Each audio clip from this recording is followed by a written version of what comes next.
الحمد لله وكفى وسلام على عباده الذين اصطفى خصوصا على سيد الرسل وخاتم الأنبياء وعلى آله وأصحابه الأتقياء. أما بعد فأعوذ بالله من الشيطان الرجيم. بسم الله الرحمن الرحيم. وقضى ربك ألا تعبدوا إلا إياه وبالوالدين إحسانا.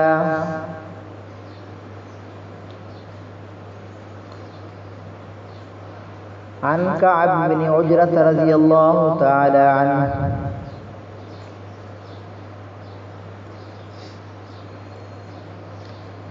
قال قال رسول الله صلى الله عليه وسلم احذر المنبر فحذرنا فلما ارتقى درجة قال آمين ثم ارتقى الثانية فقال آمين ثم ارتقى الثالثة قال آمين فلما نزل قلنا يا رسول الله قد سمعنا منك اليوم شيئا ما كنا نسمعه. فقال رسول الله صلى الله عليه وسلم إن جبريل عرض لي فقال بعد من أدرك رمضان فلم يغفر له.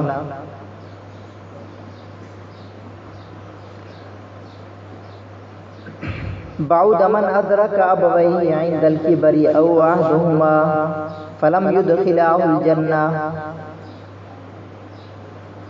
قال بعد من ذكرت عندك فلم يصلي عليك فقلت آمين.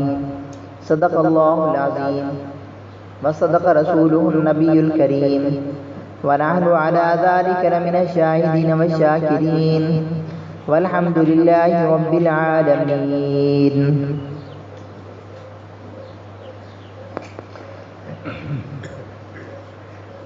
میرے واجب الاحترام معزز سامعین کرام،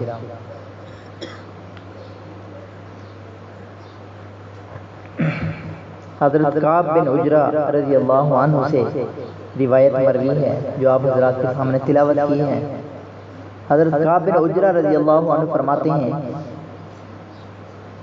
کہ جناب رسول اللہ صلی اللہ علیہ وسلم نے ارشاد فرمایا کہ ممبر کے پاس جمع ہو جاؤ، حاضر ہو جاؤ. ہم ممبر کے پاس حاضر ہوئے. آپ علیہ السلام ممبر کی پہلی سیڑھی پر قدم رکھا اور فرمایا آمین. دوسری سیڑھی پر قدم رکھا پھر فرمایا آمین. تیسری سیڑھی پر تیسرے ممبر کے درجے پر قدم مبارک رکھا اور پھر فرمایا آمین. واعظ فرمایا، نصیحتیں ارشاد فرمائیں. جب واعظ سے فارغ ہوئے ممبر سے نیچے تشریف لائے تو ہم نے عرض کیا اللہ کے محبوب، ہم نے آج آپ سے ایسی بات سنی ہے جو اس سے پہلے نہیں سنی. تو آپ علیہ السلام نے ارشاد فرمایا کہ میرے پاس جبریل امین آئے تھے. فلما ارتقى، جب ممبر کی پہلی سیڑھی پر میں نے قدم رکھا تو جبریل امین نے کہا بعد من ادرک رمضان فلم یغفر له. ہلاکت ہے، بربادی ہے اس شخص کے لیے جس نے رمضان مبارک کے مہینے کو پایا، فلم یغفر له، اور اپنی بخشش نہ کرا سکا. ماہ رمضان، ماہ مبارک اللہ رب العزت کی ذات کی طرف سے بخشش اور مغفرت عام ہے. اس مہینے میں اللہ رب العزت کی ذات کی طرف سے ندا آتی ہے، آواز آتی ہے کہ ہے مجھ سے کوئی بخشش طلب کرنے والا کہ میں اس کو بخش دوں، کہ ہے مجھ سے کوئی رزق روزی چاہنے والا میں اس کو رزق سے نواز دوں، کہ ہے مجھ سے کوئی عافیت طلب کرنے والا، صحت طلب کرنے والا میں اس کو صحت تندرستی سے نواز دوں. تو ارشاد فرمایا کہ رمضان اتنی بڑی نعمت، اللہ رب العزت کی رحمت کے دروازے کھلے ہوئے ہیں اور ارشاد فرمایا کہ اذا کان اول لیلۃ من شہر رمضان سفدت الشیاطین ومرضت الجن، سرکش جنوں اور شیاطین کو جکڑ دیا جاتا ہے، باندھ دیا جاتا ہے۔ وفتحت ابواب الجنہ، اور جنت کے سارے دروازے کھول دیے جاتے ہیں۔ 8 دروازے ہیں جنت کے، 8 دروازے کھول دیے جاتے ہیں۔ ولم یغلق منها باب، جنت کے 8 دروازوں میں سے کوئی ایک دروازہ بھی بند نہیں رہتا۔ اور فرمایا کہ جہنم کے دروازے بند کر دیے جاتے ہیں۔ ولم یفتح منها باب، 7 دروازے ہیں جہنم کے، ان میں سے کوئی ایک دروازہ بھی کھلا نہیں رہتا۔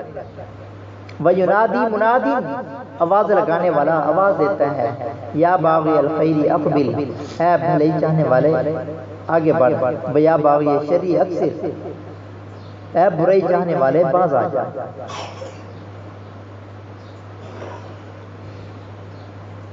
تو رمضان المبارک ارشاد فرمایا کہ روزہ رکھنے والے کے لیے فی کل یوم و لیلۃ دعوت مستجابہ، روزے دار آدمی جب روزہ رکھتا ہے فرمایا کہ رات اور دن کی گھڑیوں میں فرمایا کہ اس کی دعائیں قبول ہوتی ہیں، اللہ کی ہاں اس کی دعائیں مقبول ہوتی ہیں، قبول ہوتی چلی جاتی ہیں۔ دن کے اوقات میں دعا کرے، رات کے اوقات میں دعا کرے، اللہ کی ہاں اس کی ندا اور اس کی پکار سنی جاتی ہے، رد نہیں ہوتی اس کی دعا۔ بعض رات کہتے ہیں ہمیں عرصہ ہو گیا دعائیں کرتے ہوئے، ہمارا تو کوئی منشا پورا نہیں ہو رہا، ہماری فلانی حاجت پوری نہیں ہو رہی، فلانی خواہش پوری نہیں ہو رہی۔ آپ علیہ السلام کی ذات گرامی سے عرض کیا گیا تو فرمایا کہ انا یستجاب لہ، کہ اس آدمی کی دعا کیسے قبول ہو، مطعمہ حرام، جس کا کھانا حرام کا ہو، حرام غذا اندر جا رہی ہو، تو فرمایا کہ اندر سے نکلنے والی پکار اللہ کی یہاں رد کر دی جاتی ہے، قبول نہیں ہوتی، اور حرام کی غذا سے پلنے والے کو تو جنت سے بھی محروم کر دیا جائے گا۔ لا يدخل الجنت جسد غذی بالحرام، جو حرام غذا سے جسم پلا ہے فرمایا کہ اس کا داخلہ جنت کے اندر نہیں ہوگا۔ تو فرمایا کہ انا یستجاب لہ، اس کی دعا کیسے قبول ہو، مطعمہ حرام، اس کا کھانا حرام کا رہا ہے، ومشربہ حرام، اور اس کا پینا حرام کا رہا ہے، وملبسہ حرام، اور اس کا لباس حرام کا ہے، تو اس کی دعائیں کیسے قبول ہو؟ تو فرمایا کہ رمضان ایسا بابرکت مہینہ ہے کہ اس مہینے میں روزے دار کی دعائیں قبول ہوتی ہیں۔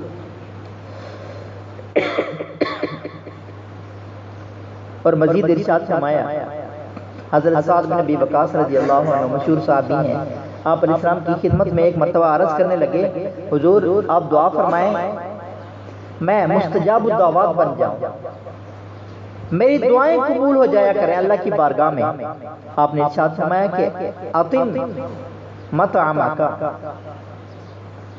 پاکیزہ غذا کھایا کرو، پاکیزہ کھانا کھایا کرو، تکن مستجاب الدعوات، تو مستجاب الدعوات بن جائے گا، تیری دعائیں قبول ہو۔ دعاؤں کی قبولیت کے لیے شرط ہے کہ اس کا کھانا، اس کا پینا، اس کا لباس حلال کا ہو، حرام کا نہ ہو۔ ڈالروں کی لالچ میں، ڈبل شاہ کے للچانے پر، اور اسی طرح اور پتہ نہیں کن کن صورتوں میں جب ہمیں لالچ کی ہڈی ڈالی جاتی ہے تو اس میں بھاگ پڑتے ہیں، نہ حلال کی تمیز رہتی ہے، نہ حرام کی تمیز رہتی ہے، اور کوئی پتہ نہیں ہوتا کہ آیا ہے اس کے پیچھے دوڑنا حلال بھی ہے ہمارے لیے، جائز بھی ہے یا نہیں۔ بس یہی نظر آ رہا ہے کہ جی مال ملے گا، مال کی کثرت ہوگی، مال کی فراوانی ہوگی، عیش و آرام سے کھائیں گے، عیش و آرام کی زندگی بسر کریں گے۔ مشقت سے کمایا ہوا حلال کا ایک لقمہ زندگی بھر آرام سے بیٹھ کر کھانے کے حرام کے لقموں سے زیادہ بہتر ہے۔ جو ایک لقمہ اندر کیا ہے۔ کہتے ہیں کہ حجاج بن یوسف جب کسی علاقے کا حاکم بنایا گیا تو اس کو بتایا گیا کہ اس علاقے میں مستجاب الدعوات لوگ ہیں، صلحاء لوگ ہیں، نیک لوگ رہتے ہیں۔ جب ان کے اوپر کوئی سختی کی جاتی ہے حاکم کی طرف سے تو وہ جب ہاتھ اٹھا دیتے ہیں تو اس کا بیڑا غرق ہو جاتا ہے، اس کا اقتدار ختم ہو جاتا ہے، چاہے وہ جھوٹی پیشین گوئیوں کے ذریعے سے اقتدار ملا ہو، حرام کام کا ارتکاب کر کے، کیونکہ حرام کام کے ارتکاب کرنے سے شیطانی اعمال کے اندر زیادہ تاثیر پیدا ہوتی ہے۔ جو کالے جادو وغیرہ کرنے والے لوگ ہیں، یہ جتنا گندے رہیں گے، جتنا غلاظت میں رہیں گے، جتنا نافرمانی کی زندگی گزاریں گے، ان کے اعمال اتنا زیادہ مؤثر ہوتے ہیں۔ تو یہی لالچ دیا گیا تھا کہ تم ایسا کر لو، تمہیں اقتدار مل جائے گا، وزیر اعظم بن جاؤ گے۔ تو اس نے بھی ایسا کیا، حرام کی تمیز نہیں رہی۔ دوران عدت پیغام میں نکاح دینا حرام ہے، نکاح کرنا تو دور کی بات۔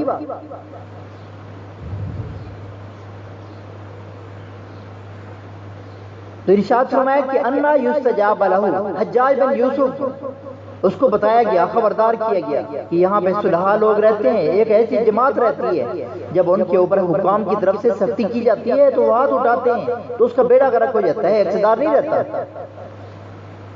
تو حجاج بن یوسف نے کہا کہ ٹھیک ہے، میں اس کا بندوبست بھی کر لیتا ہوں۔ تمام نیک لوگوں کی صلح کی دعوت کی اس نے اپنے پاس بلایا، دسترخوان سجایا، کھانا لگا ہوا ہے، دعوت دی گئی، ان لوگوں نے کھانا کھایا۔ کھانا کھانے کے بعد، کھلا دینے کے بعد حجاج کہنے لگا اب جاؤ، تم جتنی مرضی تم ایڑیاں رگڑ لو، جتنا مرضی اللہ کی بارگاہ میں گڑ گڑاؤ، پکارو، تمہاری یہ پکار، تمہاری یہ دعا اب میرا کچھ نہیں بگاڑ سکتی۔ کیوں کہ میں نے تمہیں حرام کھلا دیا ہے۔ تو حرام کھانے کی یہ نحوست ہے کہ آدمی کی دعا کو نہیں سنا جاتا، اللہ کی بارگاہ میں اس کی دعا رد کر دی جاتی ہے۔ فرمایا کہ روزے دار کی دعا اللہ کی ہاں شرف قبولیت پاتی ہے، اور مزید انعام روزے دار کے لیے ارشاد فرمایا کہ تستغفر لهم الحیتان، پانی کے اندر رہنے والی مچھلیاں روزے دار کے لیے دعائیں مغفرت کرتی رہتی ہیں، حتی یفطروا، جب تک کہ روزہ افطار نہ کر لیں، جب تک روزے کی حالت میں رہتا ہے۔ فرمایا کہ روزے دار کے لیے پانی کی مچھلیاں مغفرت کرتی رہتی ہیں۔ کتنا بڑا انعام ہے، کتنی سعادت کی بات ہے۔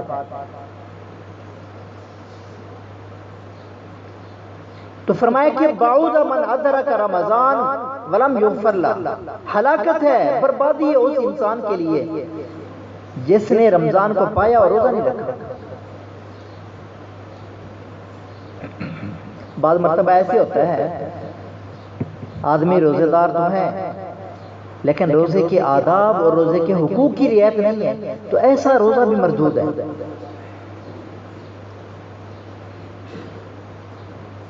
فرمایا کہ اللہ تعالیٰ کو تمہارے اس طرح بھوکے اور پیاسے رہنے کی قطعاً کوئی ضرورت نہیں ہے کہ تم بے شک بھوکے پیاسے رہو، لیکن دیگر خرافات ساتھ ساتھ چلتی رہے۔ بد نظری عام حالات میں منع ہے، روزے کی حالت میں تو بطری کی اولا منع ہے، اور اس کی گناہ میں اور شدت آ جاتی ہے۔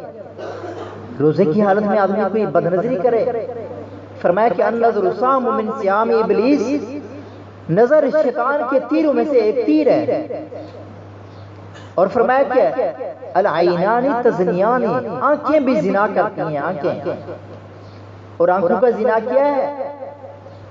فرمایا کہ آنکھوں کا زنا یہ ہے کہ زناہم النظر، آنکھوں کا زنا یہ ہے کہ دیکھنا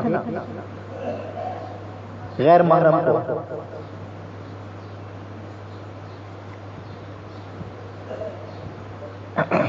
اور زبان کے ذریعے سے بھی گناہ ہوتے ہیں، روزے کی حالت میں غیبت، شکوہ، گلہ، کسی کے عیوب بیان کیے جا رہے ہیں، مجلس لگی ہوئی ہے، حضرت صاحب روزے کی حالت میں ہیں، حاجی صاحب، بزرگ صاحب، لیکن ساتھ ساتھ غیبتیں بھی چل رہی ہیں۔ آپ علیہ السلام نے ارشاد فرمایا کہ من یضمن لی بین لحییہ وما بین رجلیہ اضمن لہ الجنہ، فرمایا کہ دو چیزوں کی مجھے تم ضمانت دے دو، میں تمہیں جنت کی ضمانت دیتا ہوں۔ دنیا کے ادنا سے ادنا کی عہدے کا کوئی آدمی اگر کسی کو گارنٹی دے میں تمہارا ذمہ دار ہوں،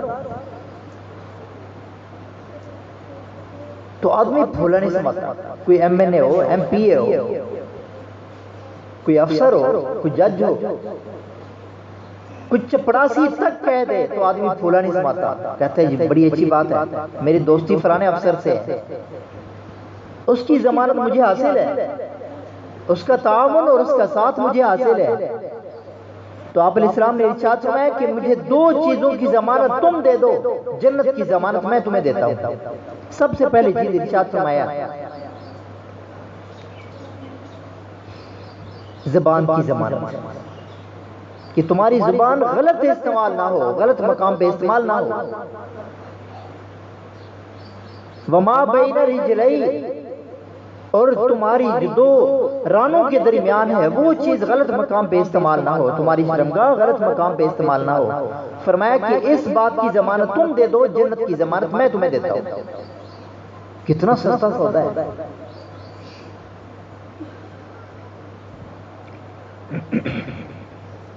دوسری چیز آپ علیہ السلام نے ارشاد فرمائی،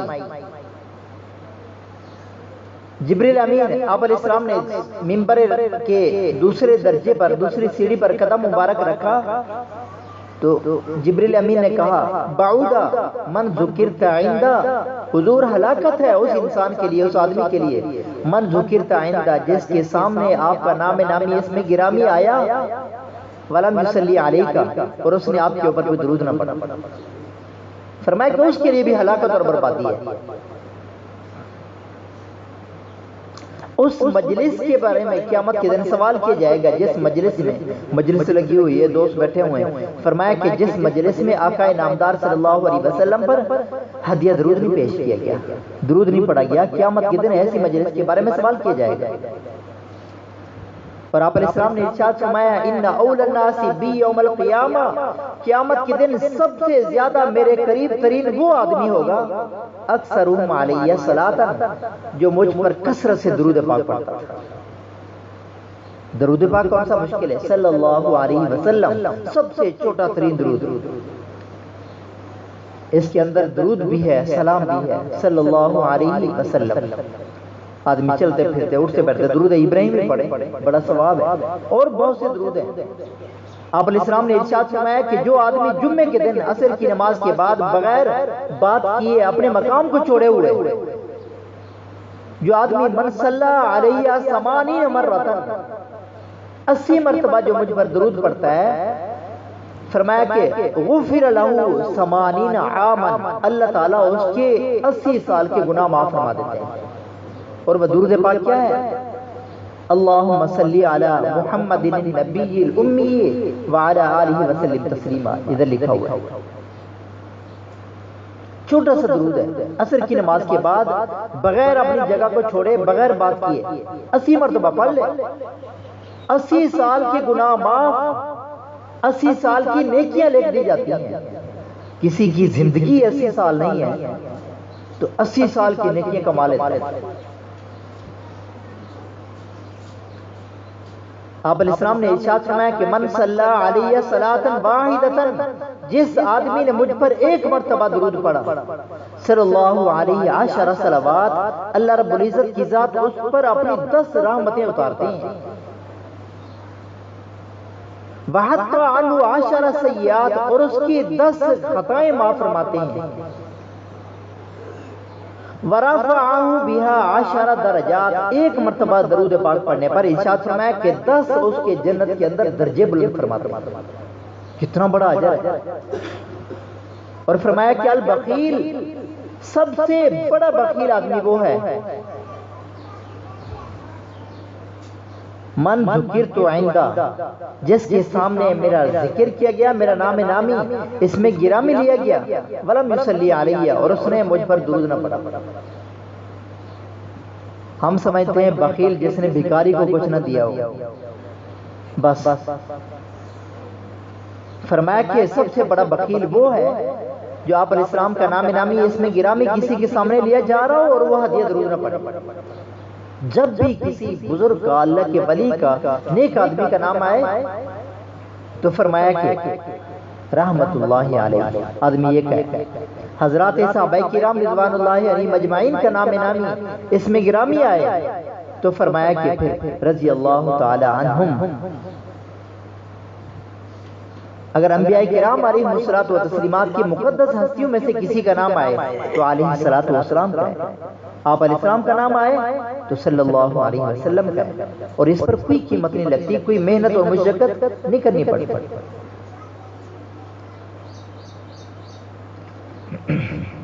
تیسری درجے پر منبر کی تیسری سیڑھی پر آپ علیہ السلام نے قدم مبارک رکھا تو فرمایا کہ جبریل امین نے کہا بعودا من ادرک ابویہ عند الکبر او احدہما، فرمایا کہ آپ نے دونوں ماں باپ کو بڑھاپے کی حالت میں پایا یا ان دونوں میں سے کسی ایک کو پایا، فلم یدخلہ الجنہ، اور پھر بھی اپنے آپ کو جنت میں داخل نہ کرا سکا، والدین کی خدمت کر کے فرمایا کہ جنت نہ پا سکا، اس کے لیے بھی ہلاکت اور بربادی ہے۔ آپ علیہ السلام نے ارشاد فرمایا رضا ربی فی رضا الوالد، رب کی رضا والد کی رضا میں ہے، وسخط ربی فی سخط الوالد، رب کی ناراضگی والد کی ناراضگی میں۔ آپ علیہ السلام نے ایک مرتبہ ارشاد فرمایا راغب انفو، ہلاکت ہے اور اس انسان کے لیے، ہلاکت ہے اس آدمی کے لیے۔ صحابہ کرام نے عرض کیا حضور کس کے لیے بربادی ہے، کس کے لیے ہلاکت ہے؟ آپ نے ارشاد فرمایا کہ من ادرک والدیہ عند الکبر او احدہما فلم یدخلہ الجنہ، جس نے اپنے دونوں ماں باپ کو پایا یا دونوں میں سے کسی ایک کو پایا پھر بھی اپنی بخشش نہ کرا سکا، والدین کی خدمت کر کے فرمایا جنت کما سکتا تھا لیکن محروم رہا، والدین سے دعائیں نہیں لے سکتا۔ حضرت ابو امامہ رضی اللہ عنہ مشہور صحابی ہیں، فرماتے ہیں آپ علیہ السلام کی خدمت میں عرض کیا گیا حضور ما حق الوالدین علی ولدہما، والدین کے اولاد کے ذمے کیا حقوق ہیں، کیا ذمہ داری ہیں اولاد کی؟ تو آپ علیہ السلام نے ارشاد فرمایا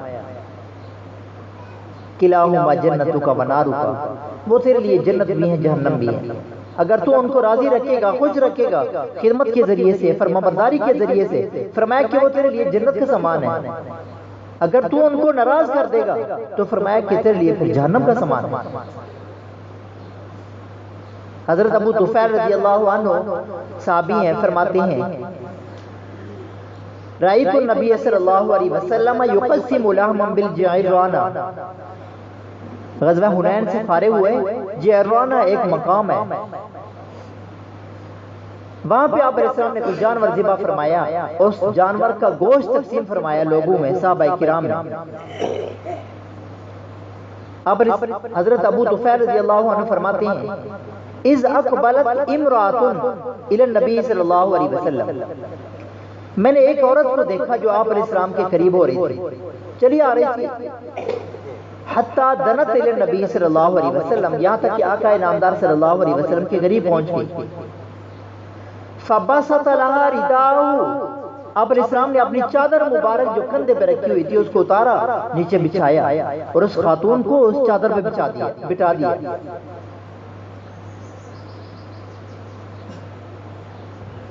فقلت من ہی، ابو طفیل رضی اللہ عنہ فرماتے ہیں میں نے لوگوں سے پوچھا کہ من ہی، لوگوں ساتھیوں مجھے بتاؤ یہ خاتون کون ہے جس کا اتنا اعزاز اکرام کیا جا رہا ہے، آقا نامدار صلی اللہ علیہ وسلم نے اپنی وہ مبارک چادر اس خاتون کے لیے بچھا رہے ہیں، یہ آخر کون ہے اتنی شان کی مالک جس کے لیے اتنی عزت اتنی افضائی کی جا رہی ہے؟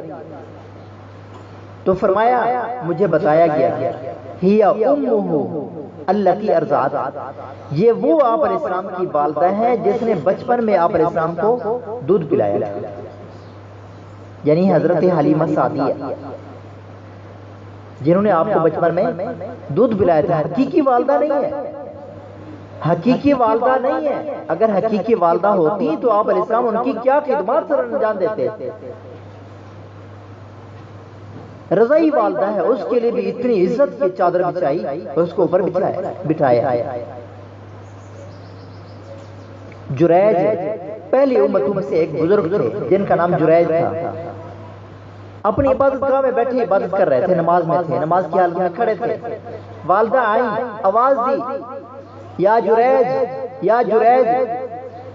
2-3 آوازیں لگائیں، جواب نہ آیا تو چلی گئی. جریج نے جب والدہ کی آواز سنی تو دل میں کہنے لگا یا اللہ، ایک طرف میری نماز ہے، ایک طرف میری والدہ ہے، اب میں کیا کروں؟ نماز کو چھوڑ دوں، والدہ کی پکار پر لبیک کہوں، جواب دوں، یہ نماز کو پورا کروں؟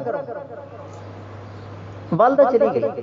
دوسرے دن پھر اسی طرح والدہ آئیں، کوئی کام تھا بیٹے سے، جریج سے. جریج اللہ کا ولی، اللہ کا بڑا بزرگ.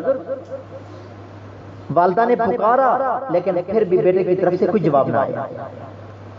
تیسری مرتبہ پھر اتفاق ایسا بنا، نماز کی حالت میں کھڑے تھے، والدہ آئیں، پکارا، بلایا بیٹے کو، لیکن بیٹے نے کوئی جواب نہ دیا.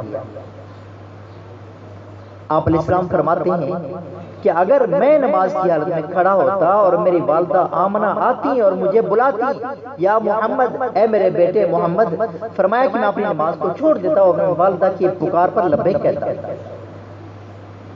ماں باپ کی یہ شان ہے جو آپ علیہ السلام نے بتلائی، اور ہم نے کیا سمجھ رکھا ہے؟ علیحدہ کر دو کیونکہ یہ کھانستے رہتے ہیں. تو فرمایا کہ والدہ نے بد دعا دی جاتے ہوئے، اللہم لا تمتو، یا باری تعالیٰ اس جریج کو، میرے بیٹے کو اس وقت تک موت نہ دینا، حتی تریہو وجوہ المومسات، یہاں تک کہ بری عورتوں کا منہ نہ دیکھ لے. صرف اتنی بات کہی، چلی گئی. علاقے میں ایک فاحشہ عورت تھی، اس نے سنا تھا جریج کی بزرگی کا، اور اس فاحشہ عورت کا حسن بڑا مشہور تھا. اس نے کہا کہ اس بزرگ کو، اس عابد کو میں خراب کروں گا. کون ہے جو میرے قریب آنے کی خواہش نہ رکھتا ہو؟ میں دیکھتی ہوں اس کو. اس کے پاس گئی، اس کو دعوت دی برائی کی طرف، لیکن جریج نے رد کر دیا، اس کی طرف توجہ ہی نہ کی. جنگل میں بکریاں چرانے والے کسی چروائے سے منہ کالا کیا، بچہ پیدا ہو گیا. بچے کو لے کر لوگوں کے سامنے آئی اور کہنے لگی کہ دیکھو، تم کہتے ہو جریج بڑا اللہ کا ولی ہے، اللہ کا بڑا بزرگ ہے، یہ اس کا بیٹا ہے، اس نے میرے ساتھ ایسے کیا، ایسے کیا. لوگ عوام کا انعام، عوام کو شعور نہیں ہوتا، جس طرف لگا دیے جائے بھاگ پڑتے ہیں. لوگ دوڑ پڑے، بزرگوں پر حملہ کر دیا، بزرگوں کی جو عبادت گاہ تھی توڑ پھوڑ دی، بزرگوں کو پکڑا، گھسیٹا، مارا. بزرگوں نے پوچھا بھئی ماجرا کیا ہے، جو مسئلہ ہے وہ مجھے بتاؤ. کہنا کہ تو بزرگ بن کے بیٹھا ہوا ہے یہاں پہ، تمہیں نہیں پتا تم نے کیا کیا ہے؟ یہ بچہ ہے تیرا، تو نے منہ کالا کیا ہے فلاں عورت کے ساتھ. جریج فرمانے لگے لاؤ وہ بچہ کون ہے، مجھے دکھاؤ تو صحیح.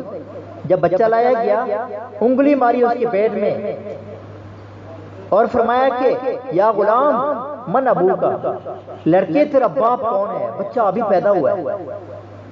چند بچے ایسے گزرے ہیں جن کو بچپن میں اللہ نے قوت گویائی عطا فرمائی.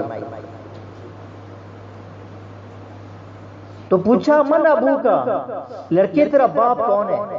لڑکے کو اللہ نے قوت گویائی عطا فرمائی. بچہ کہنے لگا حاضر رائی، یہ چرواہا، یہ چرواہا میرا باپ ہے. اب جب لوگوں نے سنا، حقیقت بیان ہوئی، تو لوگوں کو شرم ہے، ندامت ہوئی اس بات پر کہ ہم نے ان کی عبادت گاہ کو گرا دیا. لوگ کہنے لگے جریج ہم آپ کی اس عبادت گاہ کو سونے کا بنا دیتے ہیں، آپ ہمیں معاف کر دیں، ہم سے کوتاہی ہوئی ہے، غلطی ہوئی ہے. فرمایا کہ نہیں، مجھے سونے چاندی کی نہیں چاہیے، جیسے اینٹ گارے کی بنی تھی ویسی بنا. تو والدہ کی بددعا کی وجہ سے اتنی بڑی یعنی رسوائی کا سامنا کرنا پڑا. تو والدین کی بددعاؤں سے بچنا چاہیے، والدین کی دعاؤں کے حصول کی کوشش کرنی چاہیے. والدین کو اللہ نے یہ مقام عطا فرمایا. آپ علیہ السلام کی خدمت میں عرض کیا گیا حضور والدہ کو کندھے پر بٹھا کر حج کرایا ہے، بیت اللہ کا طواف کرایا، کہ حق ادا ہو گیا؟ آپ علیہ السلام نے ارشاد فرمایا کہ نہیں، اس ایک رات کا حق نہیں ادا ہوا جس رات میں سردی کی رات تھی اور جس رات میں تو نے اپنے پیشاب پخانے کی وجہ سے اس بستر کو گیلا کر دیا تھا اور تیری والدہ اس گیلی جگہ پہ سوئی تھی اور تو خشک جگہ پہ سویا تھا، تجھے خشک جگہ پہ سلا دیا تھا۔ فرمایا کہ اس ایک رات کا حق نہیں ادا کر سکتا، دوسری تکلیف 9 مہینے تک اپنے پیٹ میں اٹھایا، مشقتیں اٹھائیں، وہ تو بڑی بات ہے، دور کی بات ہے۔ آپ نے ارشاد فرمایا ما من ولد باری ينظر الى والديه نظرة رحمة الا كتب الله له بكل نظرة حجة مبرورة، جو آدمی اپنے والدین کو ایک مرتبہ شفقت محبت پیار کی نظر سے دیکھتا ہے، فرمایا کہ کتب اللہ له بكل نظرة حجة مبرورة، ہر نظر پر اس کو مقبول ترین حج کا ثواب لکھ دیا جاتا ہے اس کے لیے۔ صحابہ نے عرض کیا حضور وَإِن نَظَرَ كُلَّ يَوْمٍ 100 مرہ، اگر کوئی آدمی اپنے والدین کو دن میں 100 مرتبہ دیکھے پھر آپ علیہ السلام نے ارشاد فرمایا اللہ اکبر، بات یہ اب اللہ کی رحمت اس سے بھی بہت بڑی ہے، جو آدمی 100 مرتبہ دیکھے گا ایک دن میں، فرمایا کہ اللہ تعالیٰ اس کو والدین کو شفقت بھری نظر سے دیکھنے پر ارشاد فرمایا کہ 100 مقبول ترین حج کا ثواب عطا فرمائیں گے۔ والدین جس کے پاس موجود ہیں وہ سعادت مند ہیں، چاہیے کہ ان کی خدمت کر کے ثواب کما لیں، جنت کما لیں، اور جن کے والدین جا چکے ہیں ان کے لیے یہ ہے کہ ایصال ثواب کریں، نماز پڑھیں ان کے لیے دعا کریں، تلاوت کریں ان کے لیے دعا کریں، درود پڑھیں ان کے لیے دعا کریں، استغفار کریں ان کے لیے دعا کریں، صدقات خیرات کریں ان کے لیے بخشش کی دعا کریں۔ اللہ سے دعا ہے کہ اللہ رب العزت کی ذات ہم سب کو جن کے والدین حیات ہیں قدر کی توفیق عطا فرمائے، جو فوت ہو چکے ہیں ان کے لیے دعا کریں۔